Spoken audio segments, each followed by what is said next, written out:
Deus. Irmão, medita aqui nessa palavra em Marcos capítulo 13. Marcos capítulo 13. O título fala: Simão profético, o princípio de dores. E saindo ele do templo e disse aos seus discípulos: Mestre, que pedra, que edifício? E respondendo Jesus disse: Não vê grande edifício, que ficará pedra sobre pedra que não seja derrubado.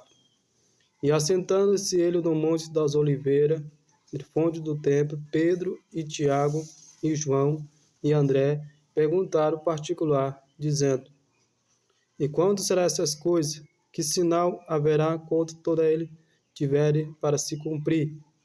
E Jesus respondendo, comunicou, dizendo: Algum vós engana, porque muito virá em meu nome, dizendo: Eu sou Cristo, enganará a muito. E quando ouvires de guerra e remores de guerra, não vos perturbeis, que assim deve acontecer, ainda não será o fim. Porque levantará nações contra nações, e reino contra reino, haverá terremoto em diversos lugares, haverá fome, são princípios de dores, mas por vós mesmos, porque vos entregará ao concílio de sinagoga, e sereis açoitado, sereis apresentado ao governador e rei por amor de mim, para servir de testemunho. Mas importa que o evangelho seja primeiro apregado entre todas as nações, quando por vir vos conduzir, para que vos entregue, não esteja concílio de até pelo que havia de dizer, no que vos dá naquela hora, mas falar, mas o que não sou vós falar, mas o Espírito Santo. Irmão entregará à morte o irmão, pai e filho levantará ao filho contra o pai para morrer, e sereis aborrecido por todo por causa do meu nome. E quem perseverar até o fim será salvo. Glória a Deus, aleluia. Na Bíblia está dizendo aqui, irmão, são princípios de dores, em Marcos capítulo 13. Está falando que vai surgir muitos falsos profetas, se fosse possível, enganaria até os escolhidos. A Bíblia está dizendo aqui em Marcos capítulo 13, está dizendo que Jesus estava lá em Jerusalém, e os discípulos estavam olhando lá para Jerusalém, aquele templo, e falou: Senhor, que coisa linda, que templo. E Jesus falou assim, que não ficará pedra sobre pedra que não seja derrubado. Então, sentado lá no Monte das Oliveiras, estava Tiago, Pedro, André e João. Perguntaram particular que coisa que ia ser, que vai acontecer no fim do mundo. Jesus falou que algum de vós se engana, né?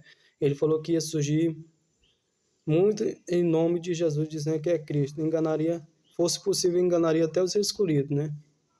Pois é, irmão. Aqui está falando que o evangelho vai ser pregado aos quatro cantos da terra, né? E testemunhado a toda a gente. Então verá o fim. Então o fim só vai acontecer quando o evangelho for pregado aos quatro cantos da terra. Aí que entrará a grande tribulação que entra em Apocalipse, né? Pois é, irmão, medita aqui no livro de Marcos, capítulo 13, e também Mateus 24, do 1 até o 14, que vocês vão entender também o que está dizendo na palavra de Deus. Irmão, medite nessa palavra. E Deus vem abençoar cada família e parentes, amigos, e Deus vem abençoar cada um, em nome do Senhor Jesus. Medita, irmão. Aqui também está falando aqui na palavra que ouvirá reino contra reino, nações contra nações, remor de guerra e terremoto em vários lugares. Isso são um princípio das dores. E a palavra de Deus, irmão. Medite nessas palavras que Deus fala em cada coração, em nome do Senhor Jesus. Deus vem abençoar a cada família, em nome do Senhor Jesus. E não esquece, irmão, dá o like e inscreve no nosso canal e o sininho de notificação. Que Deus venha abençoar a cada um, em nome do Senhor Jesus. Deus a abençoa.